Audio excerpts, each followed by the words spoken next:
pressed and we're live. We're live. Hello, everybody.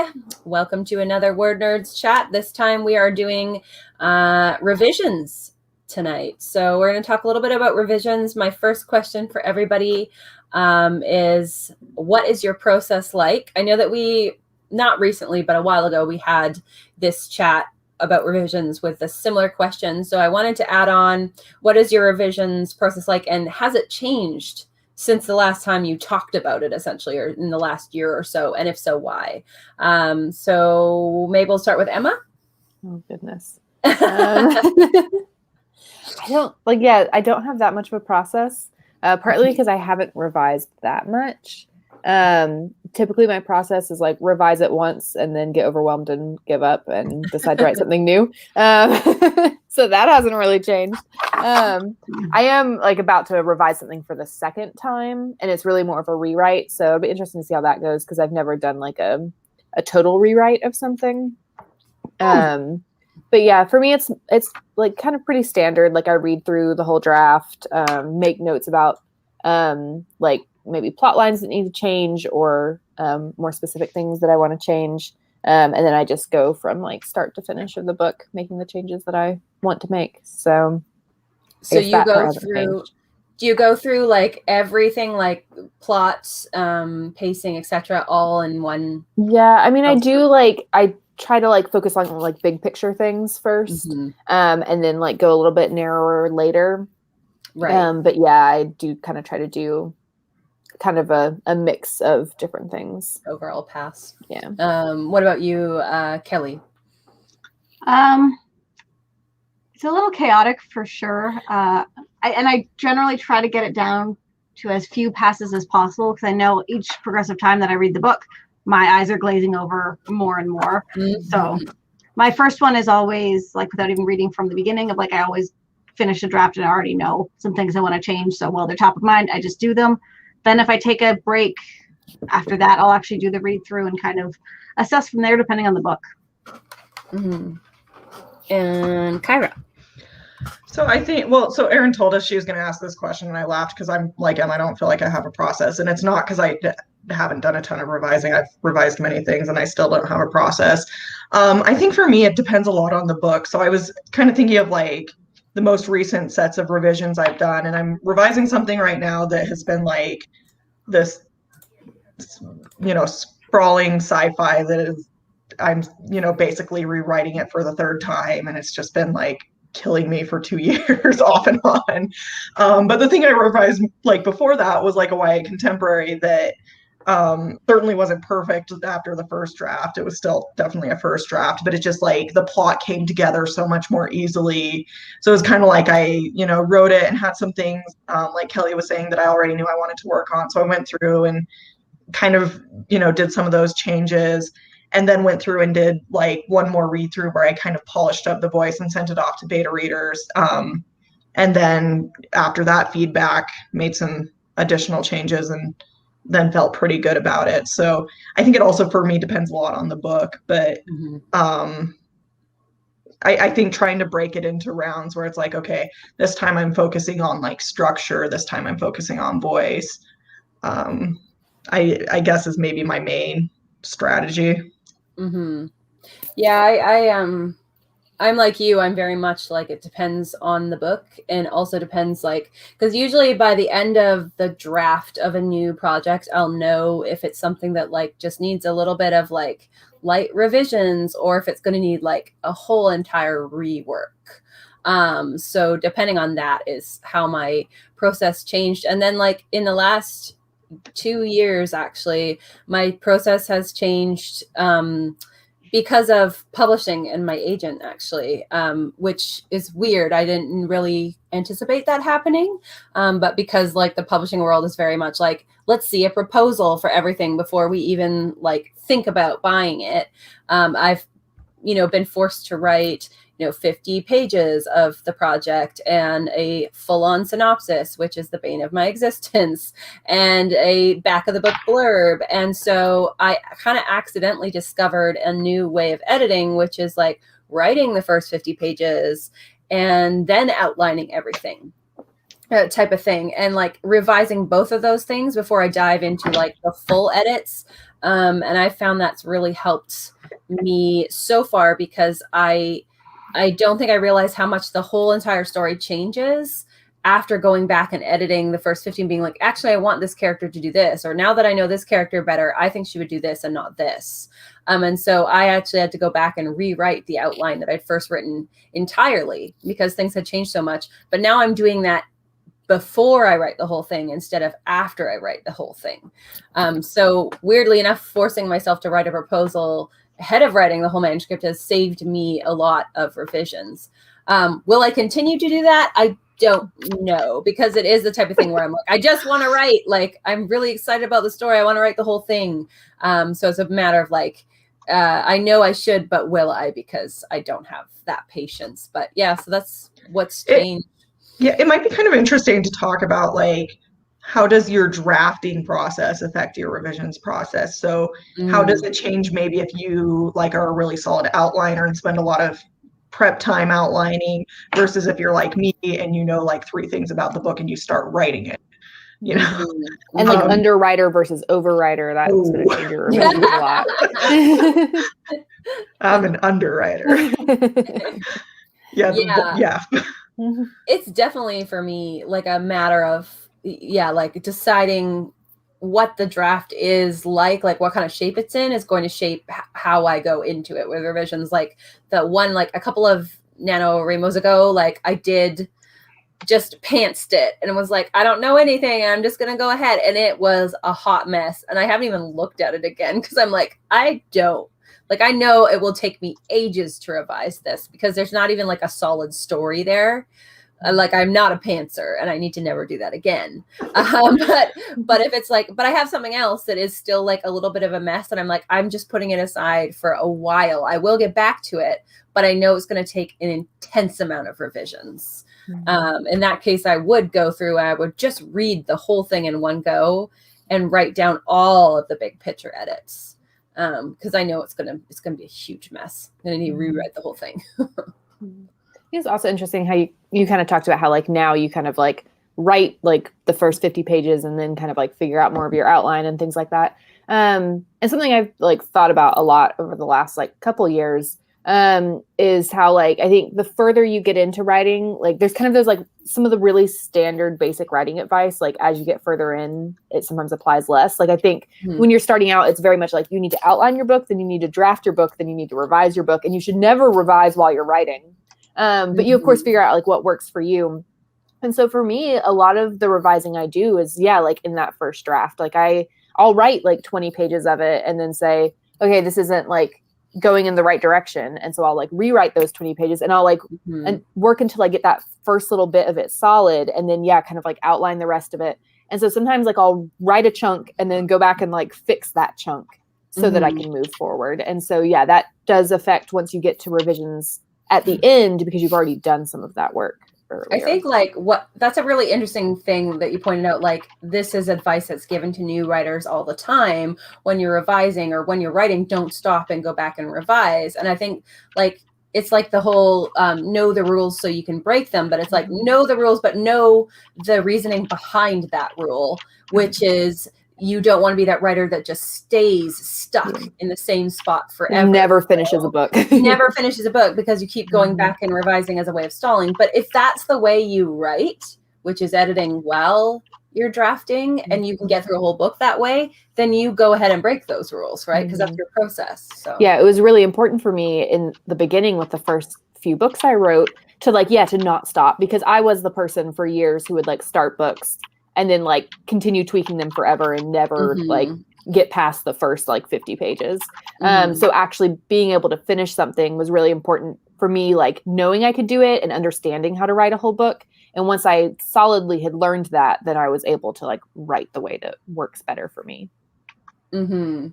Yeah, I think that that's really valid, especially like sometimes it can just be like a mental block of, having to go back and I'm just going to edit this and edit this and edit this. And it's like, well, why are you reluctant? Because you're not sure what's coming next, in which case you need to think if you need to plot more, or are you just like nervous that it's not going to come out the way you want it to, and you just have to overcome that. And then, yeah, allow yourself to break the rules if that's what works for you, you know? I'm like increasingly skeptical of like advice of like this is how you should have your process be, because it really is so different to everyone. And I think when you're a new writer, it's good to like try out a number of different things, because you will figure out what works for you, and you can only do that by trying different things. And when you are newer, like trying more structured approaches tends to be helpful. But like for me, I'm a person who like I cannot revise mid like I can't go back and revise mid draft. I have to just like get it out. Can't you know, I can't write out of order. I can't like because that's just not, those are not things that work for me. And I think a lot of that is because you're a pantser. Like you have to get the book on the page so that you know what's gonna happen. Right. Yeah. No, it's 100% because I'm a pantser. That's interesting. I definitely feel the same way, like what you said, Kyra, about like being more and more critical of advice that, you know, says this is the process you need to have.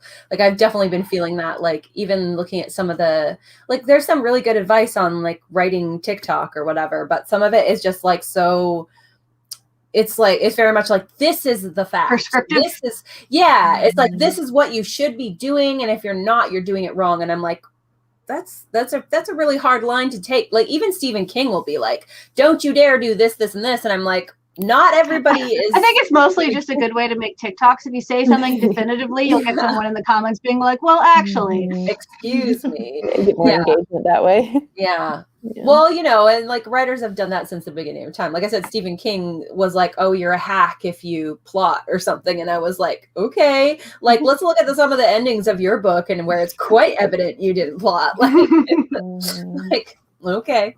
So yeah, I don't know.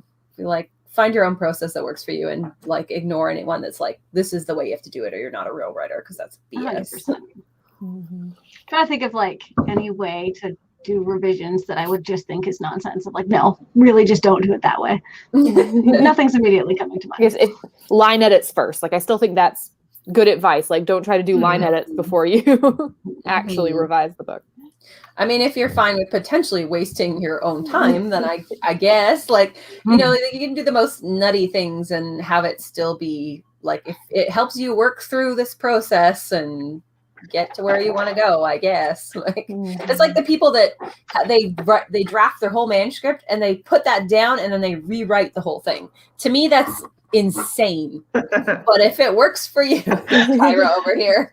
I'm not usually quite like I'm usually not quite like I just completely put it in a drawer and never look at it. But I've had books where it's been, I mean, the one I'm working on right now, I've looked at the first and second drafts, but not a lot. I can draft so quickly that I feel like I would move faster just rewriting it than I would having to go and change things and hope I didn't miss an instance of something. And I have to be pretty confident that I know all of the revisions. I think it's because I've been forced to do that a few times and thought of it as torturous, so I would never do it voluntarily. Honestly, I think it just makes it more like, as someone who hates rereading my own writing and basically doing revisions, there's something more engaging about just, okay, at least give me something to do while I do this, of like, I'll just write the book again.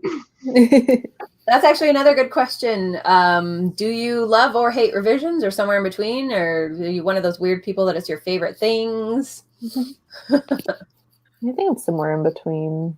I like it when it goes well. You know, when you like figure things out and you're like, oh, this is how I could make this book better. Like it's such a satisfying feeling when you figure those things out. But it's the figuring it out that I hate. It's the like knowing that something needs to be different and not being able to figure out how to make it different.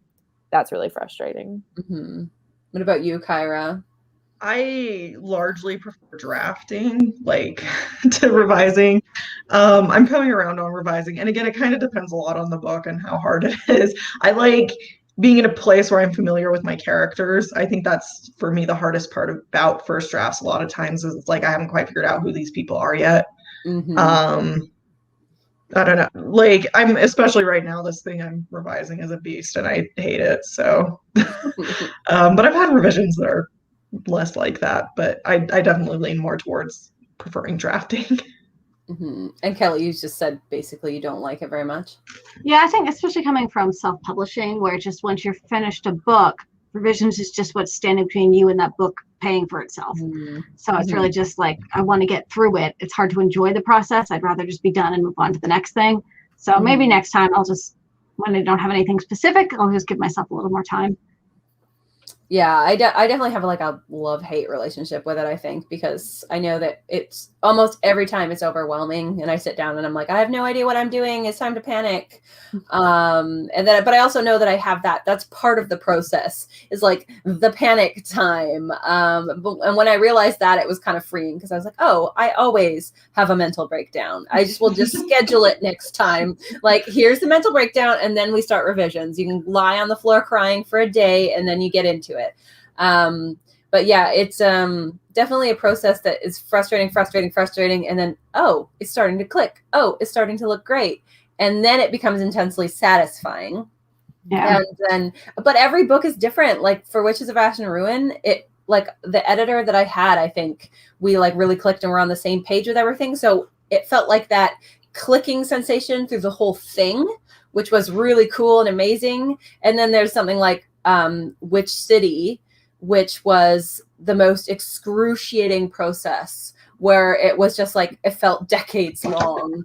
Well, it was almost long, literally. But even those last few months where we were going back and forth, like, okay, just one more revision. Okay, just one more revision. And I was like, I'm ready to burn this and run over the ashes with my car. But I love like when you and I were able to work on Witch City together in person, and like that moment of like making it click. And like, I love big picture revisions, especially on other people's books instead of my own. That I love. But that being did able not to problem solve with a different person. Yeah. Yeah. But that to me didn't feel like revisions, even though it was like brainstorming, right? We were like storyboarding, basically coming up which with, is essentially, because like we weren't revising. You'd already written it and like multiple times, but we were like revising the outline almost. Yeah, we were, because that was at the point where my my editor had said like, hey, haha, I hope you don't mind, I think you have to rewrite the entire thing. And I was like, wait, are they joking? No, they're not joking. And then like if anyone's watching and they're not sure what I want to talk about, Kelly and I had a brainstorming session in Toronto when I flew out there for a literary festival thingy. And we just sat in like the lobby of the hotel and brainstormed for like 2 hours and had tea, and it was like the best thing ever. And it was so inspirational and so fun, and it didn't feel like revising, because we really were just rewriting the whole thing. Like we were re-outlining it so that I would rewrite it. So to me, it was like more like plotting and not as much. Yeah, it was mostly like plotting with like an extra level of, you already had a very solid idea of what this book was supposed to be. So having to work around like where you originally thought it was going to go and all that was interesting. We've got lots of comments. Nice, and I want to be able to be in the same place again. In person. Right? Yes. Oh my gosh. Stephanie hates revising. Crazy Foxy says, I tolerate revision like eating a day-old Cinnabon. Not bad, but not my favorite. Tolerating revising is a really good great simile.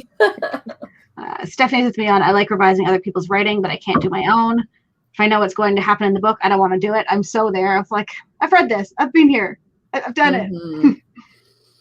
Yeah, sometimes revising feels like, what's the point? I've already written all of this. Or sometimes I'll even finish a book and be like, oh, I've already revised that. And then I'll have to check myself and be like, no, I haven't. It just feels like I did because I've spent so much time on that. So, because you were just talking about like working with Kelly. I think having someone you can like talk through revisions with is great, because a lot of times, like at least for me, like when I'm talking to someone who doesn't know the book as well as I do, like it makes it kind of fresh again. It makes it like more exciting, like, so this I do this. I have a friend, Bethany, who I've like, since I've been working on this most recent draft of this sci-fi book that I hate. We have like a weekly, once a week I go to her and I say, Bethany, I can't do it. I hate this book. I'm going to do it. She's like, okay, calm down. And she'll remind me all the things I said I liked about the book. And I'm like, oh yeah, I like this book. That reminds me of the Susan Bernard's like find the cookies thing. like about finding the parts that, you know, made you really excited about the book and like keeping those in mind, and sometimes like going and editing the bits that you really like to kind of keep your motivation up. But yeah, I'm, you know, not somebody who can bounce around so much. It's actually what I really like doing is going through the whole thing consecutively, but also I'll print it out and go through the manuscript multiple times in one go for all the different problems. But then I'll write everything I'll print it so that it's got columns on the side and write everything in each chapter. And then when I do go to fix it, I can just do it all in one pass and type in all the revisions. And I like that a lot better because I don't get super, super sick of it if I don't have to go through it like 8 separate times. So, yeah, Stephanie Zell just said, I like revising other people's writing, but I can't do my own.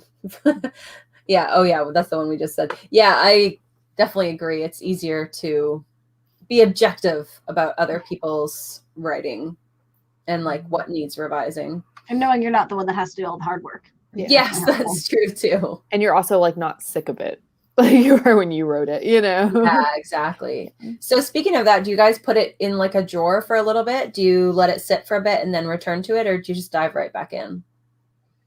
I usually do, although it usually just ends up being a matter of like timing. Like I just don't have time to work on it yet, you know? And it takes me such a long time to draft. Like sometimes I need a break. But yeah, it just depends. Like how long just depends on the book and how sick of it I am. Yeah, it depends a lot on the book. This one that I'm working on has been in and out of the drawer again for like 2 years. Because I can only tolerate it for 3 months at a time. But like the one I worked on before, I think I maybe took little breaks between drafts, but a lot of it was pretty like I wrote it for Nano. I already kind of knew some things I wanted to change, so I dived right into revising it, and I felt pretty good about the structures. I'm like, okay, I'm just going to do voice. So I don't think I really ever put that one in a drawer, but usually I do at least a little bit. What about you, Kelly? Like, because like I said earlier, I always do if there's stuff that's top of mind, I'll do that right away. And then odds are the same thing. And like with self-publishing, it's just get it done, get it out. Yeah. Yeah.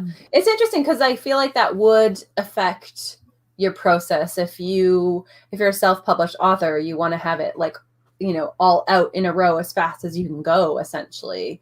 So the revisions would have to be short and sweet, essentially. That's interesting. The different ways of publishing affect your actual craft process as much as I, you know, wouldn't necessarily want to have it be that way. That is the way it is. Like, I know I don't love the fact that my revision changes based on, you know, how it's being published. I would like it to just stick to being art and being business separate, but that's just not how it works. I'd be curious to hear more about, like, I'm thinking about Samantha Shannon specifically, because like following her on Twitter, you see she's drafting all the time and she's drafting enormous books. I cannot imagine that she edited Priory of the Orange Tree multiple dozens of, like, I don't know. it's such a big book, and like I haven't read it, but I meant like there's a lot going on, different storylines. Like a book like that, I would imagine even those, like, especially those well-established authors who kind of already know their process, you have a really good idea of what you're writing, and then you write it, and then you clean it up. I can't imagine you're going to books like that and then like these big sweeping changes. George R. Martin or whatever, like his books are massive and then he takes so long to write them. Are you tacking on another year for edits after that? Or are you just flinging it out to the rabid public, right? Like, and I was thinking about her specifically just because I see a lot of her process on Twitter. It doesn't feel like obviously there's a lot of time because it's publishing, but in terms of like knowing when she has to have that draft in versus when it comes out. Like, right. I don't know. She moves quickly, and that's Schwab as well. Of like, you see their process and kind of have a sense of what they're working on, even if it's just a code name, and then it seems like it's just kind of done. Following Susan Dennard, like you see that she spends a good amount of time on revising. You know. Yeah, is she a slower writer though? Like not Yeah. slower, but a normal paced writer versus people that have giant Bible, Right. books coming And you out. would think it would go the other way of like, if you're a faster writer needing more revisions versus slower writer and then I don't know. more I time have for met revisions. I have met authors, and this drives me nuts, but I'm friends with a few that are like, oh, I write it, I revise it, I send it to my agent, and he was like, it's perfect, let's put it on sub right away. And I'm like, how? Also, I kind of want to punch you a little bit, because like I don't think I could, even if I tried my hardest, I don't think that I could write an entire 90,000 word novel and just not need revisions. That's just not something that ever happens. I mean, like, she's writing contemporary and I'm writing fantasy, so there's like a lot more possibility of plot holes and stuff with my plot. But at the same time, like, character development, you got that perfectly the first time. I never do. So I don't know. I guess some people just don't need as much revisions. I don't know. I also know if you're big enough, you can tell them no thank you. Like Anna Todd, Anne Rice, like those are, the only two I know of off the top of my head, but they were both like, oh yeah, no, I'm good. I don't want revisions. And then they just publish their books. Like, and if they're big enough, the publisher isn't going to be like, well, no, we're not publishing it. Right. So I can't imagine being like, it's fine. I know. When somebody told me that, I was like, I'm horrified. I'm like, please help me make this better. This is hot garbage, and I need you to unmake it garbage, please. For anybody joining us or watching us now, we do have a few more viewers. Please feel free to ask questions in the comments if you have any questions regarding revising or even writing in general. We're happy to try to answer them. I only wrote down like a few little topics for this chat because I figure that like it's a fairly broad topic. So Well, she went into it thinking like Erin can talk about revisions forever, whereas the rest of us are like, meh. Meh, what is writing? Yeah. Is there any revisions process that you've tried that doesn't work for you? And if so, what was it? I haven't had to try it to know that like one pass for dialogue, one pass for character. That will not work for me. Because you would be insanely bored. And get distracted by if I see a different problem in another area, I can't just ignore it.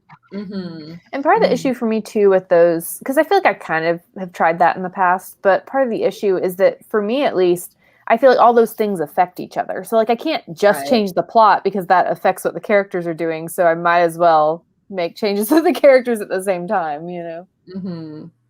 It's not like I can just like pick sentences out of the chapter and be like, these are the sentences about plot, I'll change those. Yeah, I'm not really somebody who revises out of order. I've seen lots of people do that, but I don't think my brain works very well that way. Although something I'm really curious to try and would kind of do rising out of order is novel pad. You can like track a certain character or track a certain place. So you could revise like one character in their order, but not necessarily in the book's order, and see where they intersect with other characters and stuff like that. So I'm excited to get to that point with having written a book in novel pad and have it all set up so I can like revise a particular storyline versus the entire book. Could be interesting. That's a good idea. Yeah, I don't know if I would go in and actually make the revisions, but I like the idea of being like, oh, is this character A developed well enough, or do I want to add, A, B, and C to her, and then being able to isolate all of her scenes and read through them to get a sort of general overall picture. Because that's one of the hardest things, is determining if you've done the pacing well enough, if you've done that character development well enough, or what needs to be added. So, or being able to be like, these are the scenes that this subplot like mostly is incorporated into, and so like those are the ones I'm going to look at to try and like work on this. Like I could see it for like smaller pieces, like I just want to refine this one subplot. I'm going to look at those scenes. This kind of flows nicely into Anna Griswold's question of how long would your ideal revision period be before, for, and after critique beta feedback? Because like once you get feedback, it's a whole other revisions circus. That's so true, how long ideally would you tackle that story before passing it along to someone else? And then we can also at some point talk about revisions after feedback. I know for me, like, I definitely am not as good at putting it in a drawer and letting it sit for a bit as I would like. It's kind of like as soon as I'm done the draft, I'm like working on it still like immediately. And then it goes to beta readers afterwards. And I usually take, at least another 3 or 4 weeks, Doge, in order to get it ready for beta readers. Because I want my beta readers to be able to concentrate on big picture things and not have to get hung up on, I don't know, dumb stuff like I wrote in a character and then forgot that he existed, like stuff that I do all the time, right? So I'm going to go through and do at least one pass for that. And then, hopefully I can get it to beta readers, 3 weeks, in 3 weeks or something.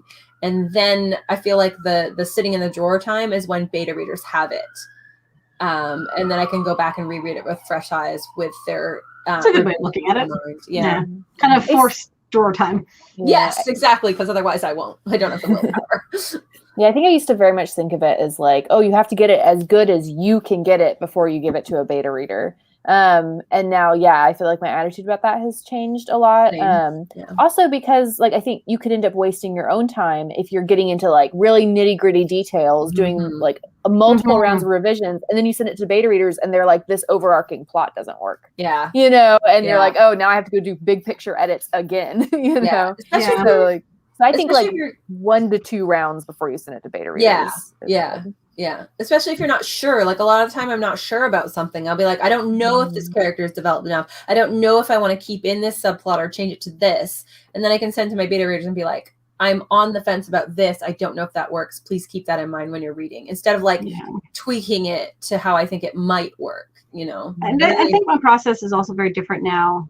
And in a way that it's hard to recommend to other people because like having you guys changes a lot of that. Because I think of a lot of you as more of like alpha readers of like, sometimes you just, please tell me what is broken. And like, or like the odds of you ever getting a draft that's like as good as I can get it are not great. Like I need your feedback to get it to that point. So that's so funny because alpha reader is a great word that I forgot existed because I was like, I was trying to think about the fact that, was it the other day, I've been rewriting the Wild Hunt outline. We haven't had a chance to like get together and do writers group for a while. And I was like, I guess I'll send it to Sylvia. I don't love sending it to Sylvia without having like the writers group go over it and like talk to me about, A, B, and C. And then I realized like, damn, I'm like really dependent on these guys to be like, help me make this not suck before I even send it to like the first line of defense with my agent usually goes over it and is like, you need to fix these things, right? But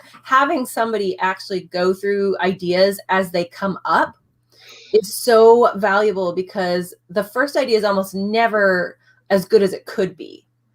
Like the first thing that occurs to you is usually like slightly cliche, at least in my case, or, it's good, but there was potential to be better. And when we have this, sit down meeting of like, well, what if you did this instead is what like really, it feels like that, the lobby in Toronto again, where I'm like bouncing ideas off of people and it's got my brain, working harder than it was before. So having alpha readers is really valuable. I think it's helpful for me too, like, again, as I've been in the middle of this like really challenging revision, if you haven't been able to tell from everything I've said in this chat, I'm getting so like sick of this book that for me it's like been very helpful. Like I know when I finish this current iteration it's not going to be the best it could be, but I've already kind of arranged with my same friend who listens to me complain about the book every other day.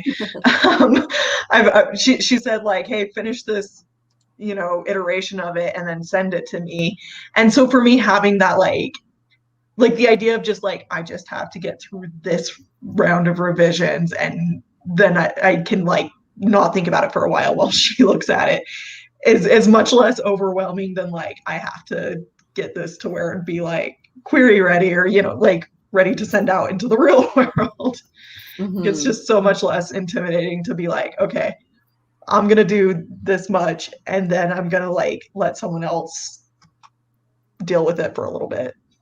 And Griswold also had said like after critique and beta feedback as well for timeline. And that's a good question as well. Like, how long do you usually take to, I guess, input the beta reader feedback? How long should you turn their feedback, etc.?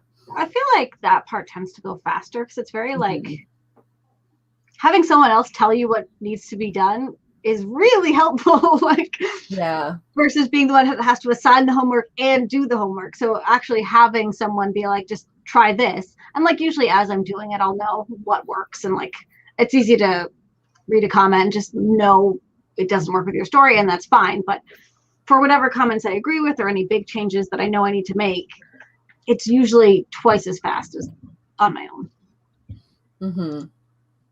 Yeah, same. I think that once I have beta feedback, like it takes there's a huge difference between beta feedback from my writers group or my beta readers and feedback from my editor, because one is exciting and kind of cool, and I can like kind of work with the ideas, and I can also directly, like, I feel really comfortable coming back to you guys and being like, what did you mean when you said this? Or like, should I do this with this thing that you suggested? And then editor feedback, in contrast, just like makes me cry a lot of the time, because it'll be like a 5-page edit letter that just takes like, it's like a blow to the gut, because you're like, I didn't know there was that much problems with it. And it definitely can be challenging. And so that reaction is kind of lying on the floor for a few days before I try to get into it, and then breaking it down in like a list and everything. But for an actual beta reader is much more casual for me. And it probably only takes like a couple of weeks, maybe at the most, for that. Anybody else? Yeah, I think once it's come back from betas, it's usually quicker. I think partly also, like, again, just that kind of like you've had some time to have some space from it, and yes, like you just feel like, at least for me, I tend to feel a little rejuvenated based off of like, and I think also like before you send it to someone, there's like this fear that it's like they're going to hate everything about it and this is a total waste. yeah. And that's never happened to me. I've had some like some, you and Kelly have been there that are like, we have some issues here, but never like this whole idea is irredeemable, which I think is maybe the fear I have like before I ever send it out. So and then once you get it back, it's like, okay, I have like an actual, like, I was gonna say tangible, that's not the right word, but concrete, I guess, set of like, yeah, it's like I have a roadmap now. Yes, yeah. Crazy Foxy says, how many different drafts do you do, and what do you try to achieve with each ensuing draft? That's a good question in general. And again, this is I'm going after Stephen King a lot in this chat. But that's, that's another. This is take him down. He can take it. I've seen him and other writers say, like, you should do at least 3 drafts of in the revisions process. And again, I feel like that's too prescriptive, and that you really have to figure out on a book by book basis how much revisions it's going to take, how many full-on drafts you're going to do. But for me in general, I think it's usually about maybe 3, because it'll be one that I do first, and then one that I'm kind of redoing, and I still see that as kind of the same draft. I don't know, it depends what you do to differentiate between like draft 1 and draft 2, but I count like still editing my own draft as the same one, and then I'll send it off to beta readers, do another one, send it off to Sylvia, do another one. So 3 or 4, I think, and then the final one will be probably the 5th. But oh my god, for Escape to Witch City, I lost track, like 10 more. I was gonna say it totally depends, I think, on the writer, because some writers, like you said, can just do like a round and be done, which is rude. It depends on the book, because sometimes like you have a book that like you have to completely rewrite, like maybe it's a book that you like shelved for a couple years and now you're gonna rewrite it completely. And then like what your like publishing model is like, because if you're a self-published author, it's going to be different than if you're sending it to an agent and an editor and all of that. So Yeah, I mean, the contemporary that I did before the one I'm working on now that I revised, I think I'd say that was probably 3 drafts. So I wrote it, did like the bigger picture revisions, and then did kind of a pass for voice. And then I sent it off to betas and made some changes after that, although they were not, they were like adding little things here and there. It wasn't a super major revision, but we'll call that 3. And I've never had a book be that few revisions before, and I'm not sure I ever will again. So, but again, I'm a very chaotic pantser writer, so I expect to do more rounds of revisions than maybe some other people. Mm-hmm. And then the second part of the question was just like, what do you try to achieve with each ensuing draft? And like, obviously, if it's a beta reader or editor feedback, I'm trying to like embrace their feedback in the most full possible way. And like, I feel like that's actually a whole nother thing we could talk about in a minute is like dealing with feedback and incorporating it into your draft. But obviously to try to take the feedback and interpret it in the way that I think fits the story, even if it's vague feedback or it's feedback I don't necessarily agree with, I still know that person is like, I have a problem with this, and this is maybe a solution. And maybe I don't like their solution. It doesn't work for me, but I still have to fix the problem. So yeah, just taking their advice and using it in a way that works for me. And obviously like getting a little bit closer to the finish line with every draft. Yeah, that's something else we could touch on, is incorporating beta reader feedback. If, because I've had editors that are incredibly vague, and then I've had editors that are like really like, here are the 6 things that I think we should do, and here are possible ways that we could do them. So that's something interesting to talk about, is trying to incorporate feedback if it's like kind of vague. Like, for example, I say to Emma, hey, I think your character needs some fleshing out. And then I just leave you with that. Like, how are you going to incorporate that, right? Like, character needs more skin, apparently. Oh, no. I've literally had that. Like, that is literally personal experience. Like, do they need more fleshing out? I'm like, that's so vague. And it was one of my first major revisions. And so it was one of those cases where I was really afraid to go back to the editor and be like, what do you mean? Tell me more. So I kind of had to, I was like, found myself looking up YouTube videos and stuff. Like, how do I flesh out a character? Like, how do I make her more well-rounded and stuff? So it's really interesting to talk about, specific things you've had to revise or struggled with in the past. If anybody has anything like that they struggled with. So I edit professionally, and I think there's a real skill to being able to articulate feedback. And this is something like, as an editor, that I continue to try and improve on, is being able to articulate not only what the problem is, but how to fix it. So, for me, when I'm, working editing with a client, I try to avoid just being like, you need to flesh out your character, because I don't like ever want someone to come away from my edit letter and be like, I know there are problems, I don't know how to fix them. Right. But that's hard, for me, even after having quite a bit of experience, sometimes to be like, let's really like actually figure out like how to fix this. And a lot of times there's like, you almost have to learn how to decode back. So, if someone says like the pacing is slow here, well, that could be like because nothing's happening. Is it because the things that are happening don't have like,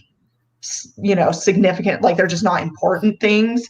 So learning how to decode feedback, and that's something that you'll get better at just the more feedback you get.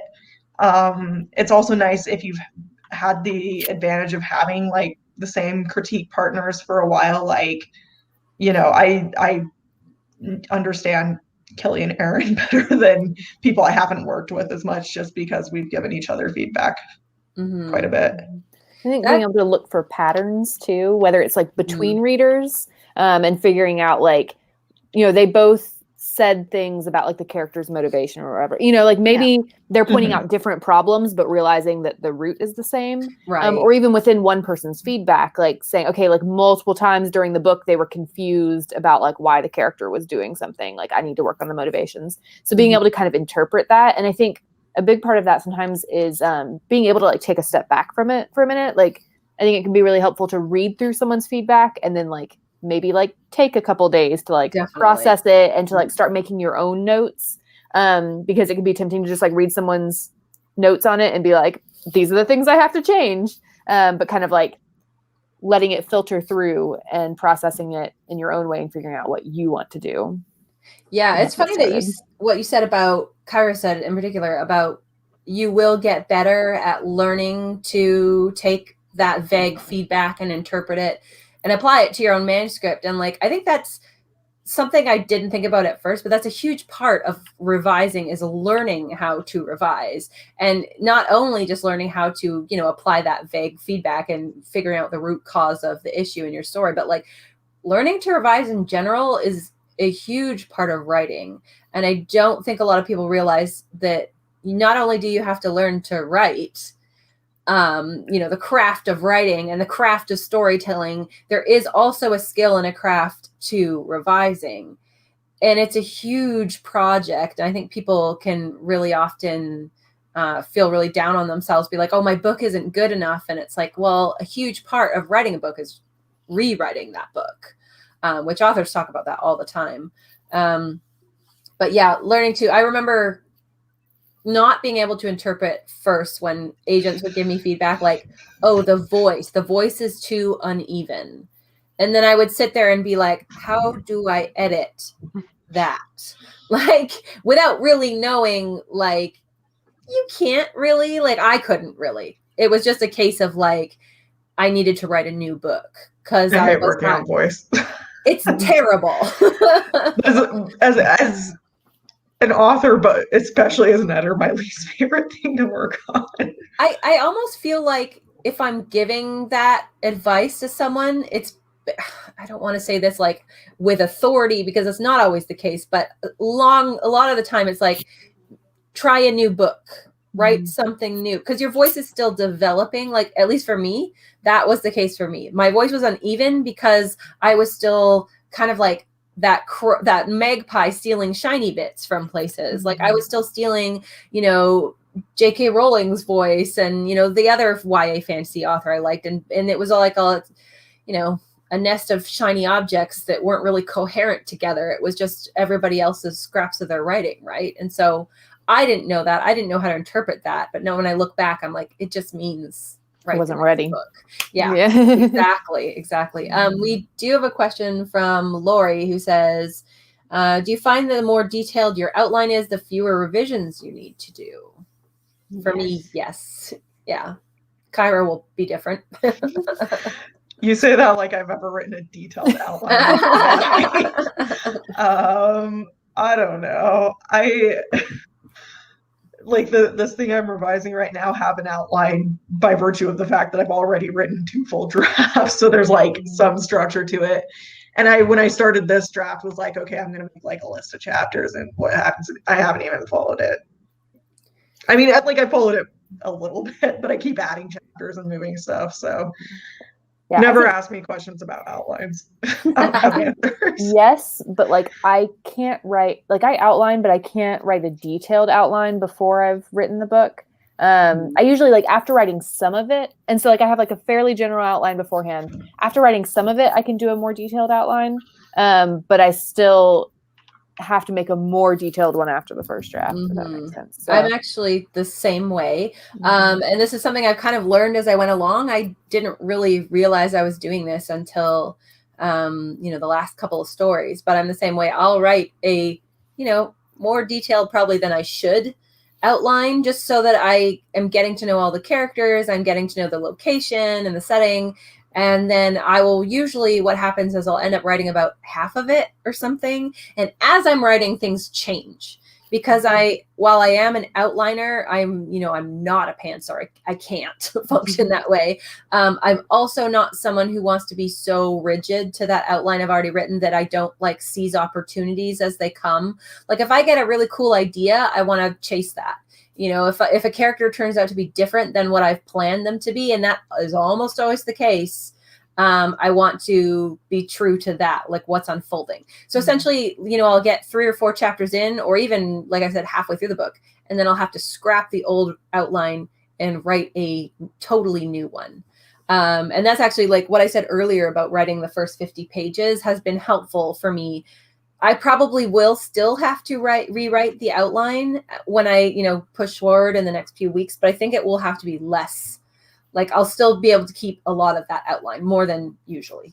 Yeah. So, and it kind of goes back to something that I think you mentioned earlier, that like a lot of times, like kind of your first idea is a little bit more cliche. It's not the best idea. And I found that a lot of times that like I kind of have like my first idea for the book and how it's going to go. And after I write those first like 50 pages or so, I start to figure out a better way to tell the story. Yes. And then I can like go back and make those changes, but I have to start writing it before I can start to figure that out. Yes, 100%. Like I know there are people that call themselves discovery writers, I guess. And I don't know if you would still call that a pantser or a discovery writer. I don't know if that's different or not, but I know I'm not a pantser, but I'm definitely a discovery writer. Because this is where astronauts kind of come into play. Yeah, like where you're kind of heading, but you're going to discover some new things along the way. You've like got you're going tether up and starward, but beyond that. And like I have to have a plan, but I change the plan as I go. Yes, exactly. Yeah, astronauting.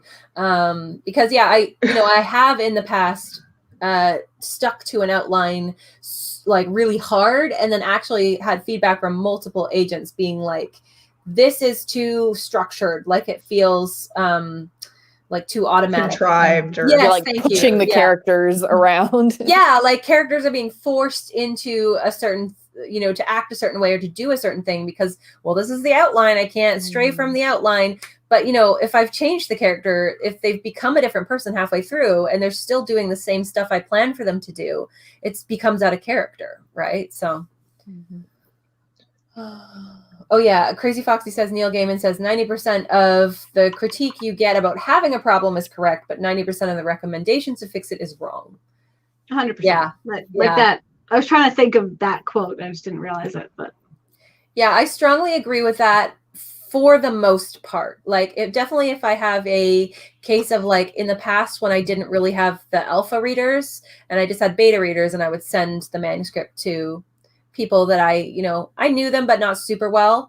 And then they would come back with like, here's what you need to fix and how to fix it. It was definitely the case of like, okay, I hate the idea, but I get what you're saying. And I know. Yeah, I think that's kind of what the quote means of like, it's not a technical 90%. I'm just pointing out that like a beta reader can find the problem, but they can't fix it in your book the way you would.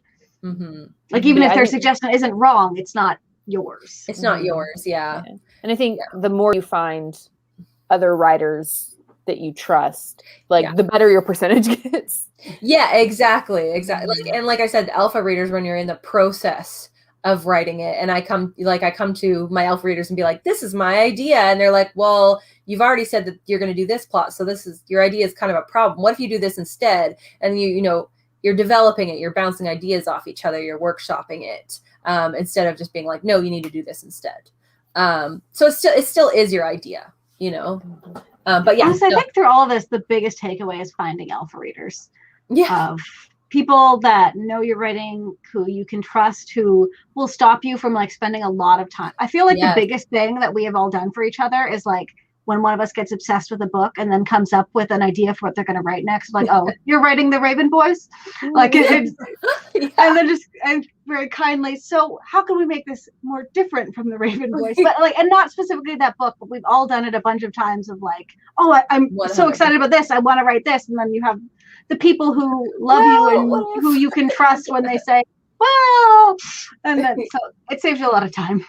The funny thing is, like, Kelly, now that you said that, I was literally thinking about this the other day, that Strange and Deadly Portraits of Bryony Gray was going to be originally very different in my head. When I first came up with the idea, there was like people going through mirrors, and there was like a system of magic, and there were wizards, and Kelly was like, whoa, hold on, why don't you just go with like it could be more subtle, like there doesn't have to be a system of magic, maybe it's just, you know, we talked about maybe it's just a curse, maybe, you know, the mirrors are acting funny, but like no one's walking through it, there's not like a network of underground magic mirrors that you can walk through, because then it becomes like a full-on fantasy essentially, instead of the much more subtle, much more commercial thing that Bryony turned into, right? So I'm like, I firmly believe that if I hadn't listened to Kelly and the other alpha readers, that book would not be published right now. It would be another fantasy that I, you know, wrote and just was left on my shelf.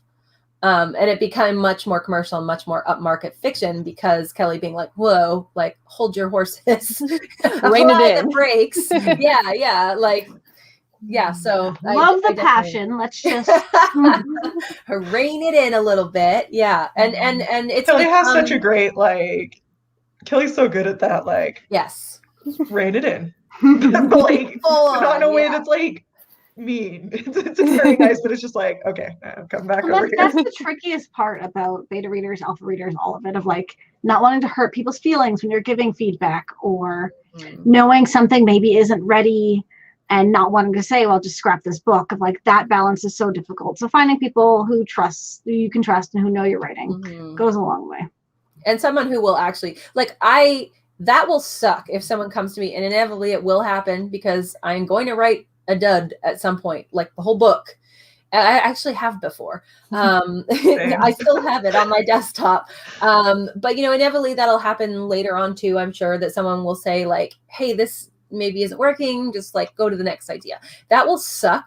But I would much rather have them say that to me than me get excited and invest tons and tons and tons of time. Yeah, even having said that, I don't know if I could fully say that to any of you, of like, no, just scrap this one. Of like, I feel like I don't think I could go to not like scrap an idea, but like if I've read a whole draft of a book, I don't know if I could. I don't know.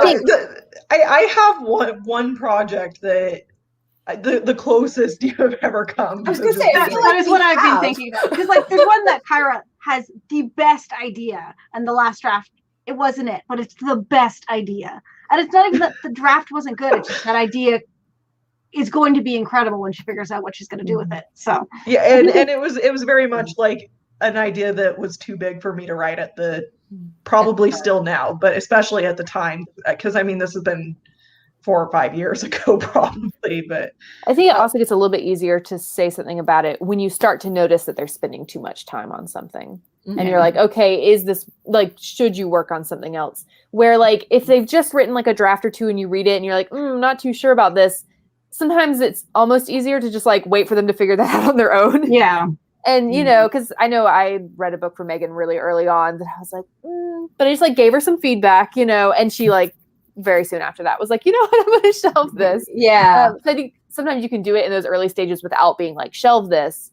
But yeah, it's when you start to like see another writer like spending too much time on something that isn't working that you're like. You can also say, I think you can also say like shelve it without saying shelve it. You know, like I know that I had someone years ago as a beta reader / editor who kind of like, she wasn't rude. She was very polite about it. She's very kind about it, but she's like expressed surprise essentially and said like, this book doesn't feel like you.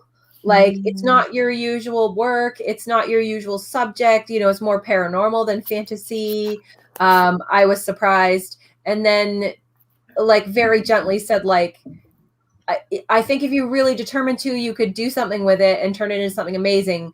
But right now it needs a lot of work, essentially. And that to me was like, okay, you've said it without saying it. Like, I understand what you're telling me, like try again in so many words. Yeah, I think my like code phrase will be something along the lines of like, it doesn't feel like you're passionate about this anymore. Yeah. I say that. I'll be on the lookout for that now.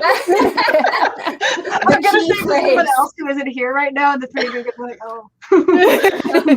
What do you mean? No, I totally am. I think it was the phrase for me, this doesn't feel like you, that was like, oh, okay.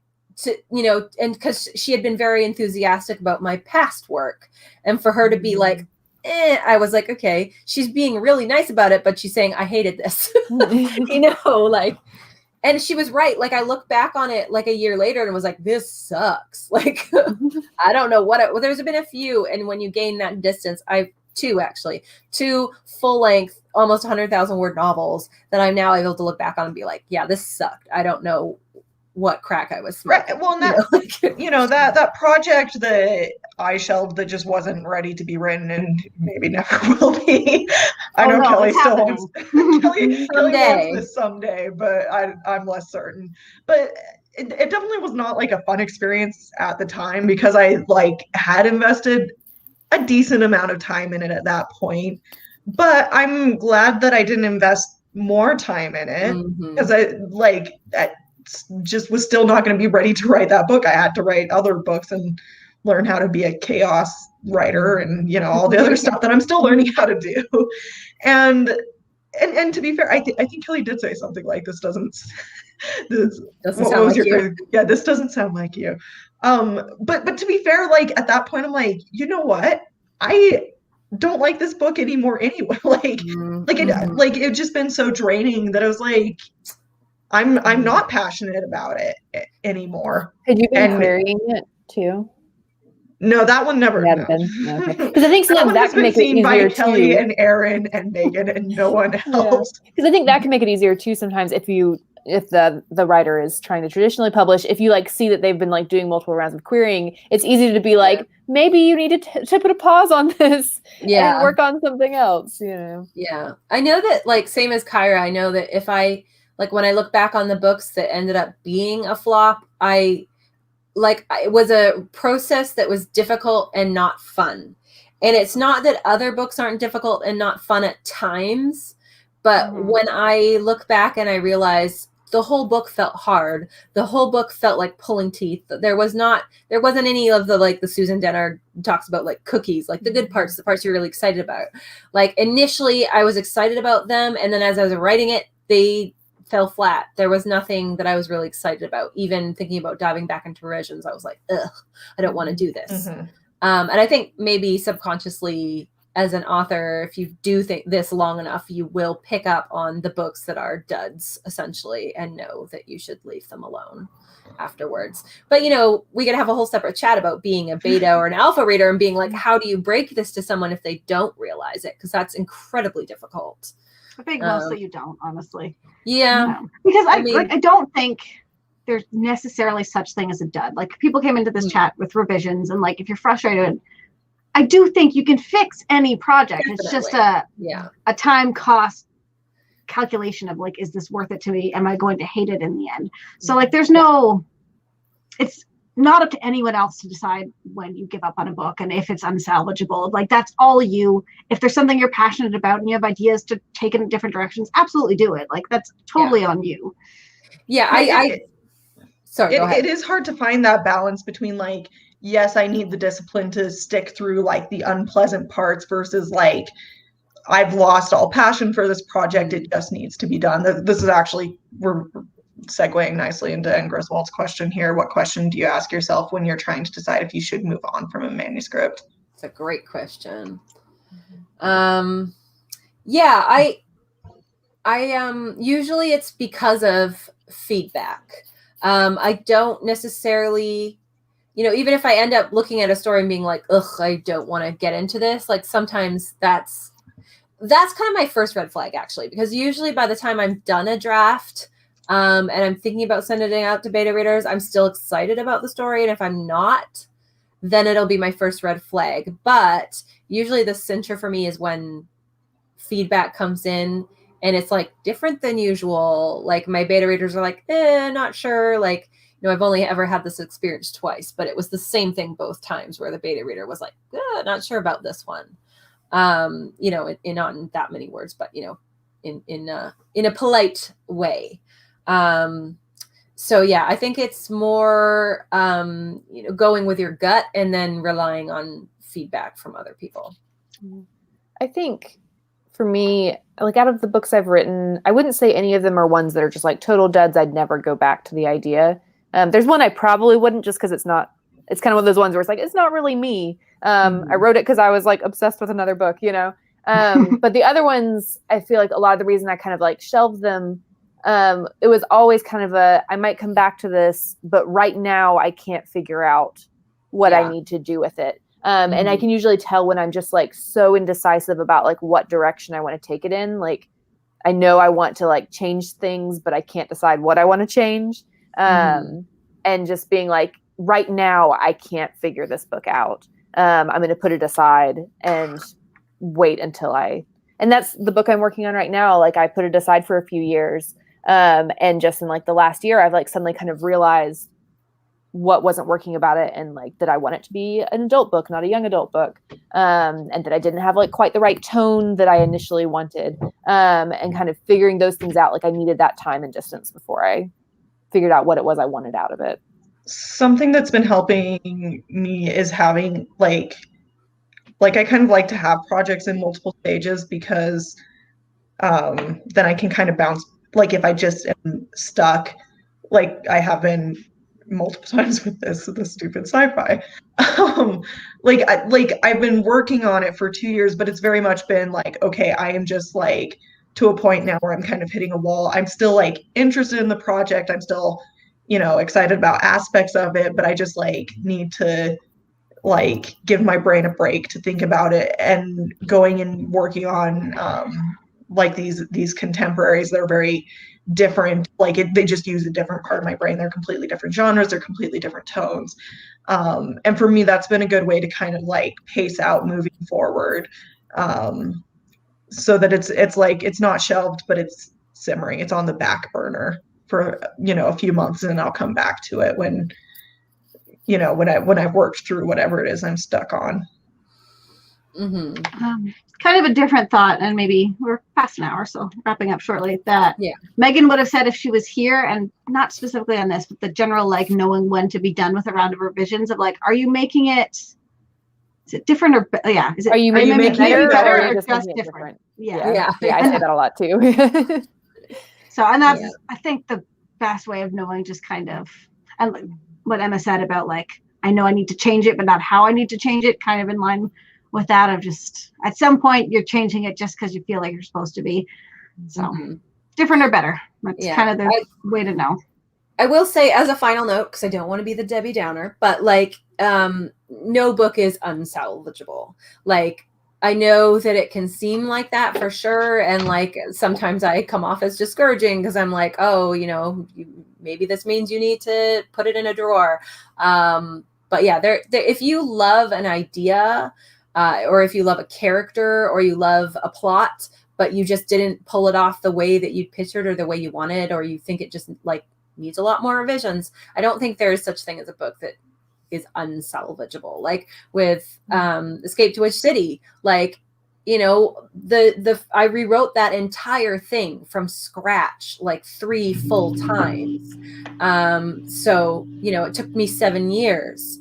But the book is there. The characters are still the same. That's about the only thing that is the same, right? But that should have been unsalvageable, but it wasn't. And it's, you know, it's coming out in August now, and I get to see it in the bookstores. So, you know, it wasn't unsalvageable. So, does anyone have any final notes to add? I feel like we covered a lot.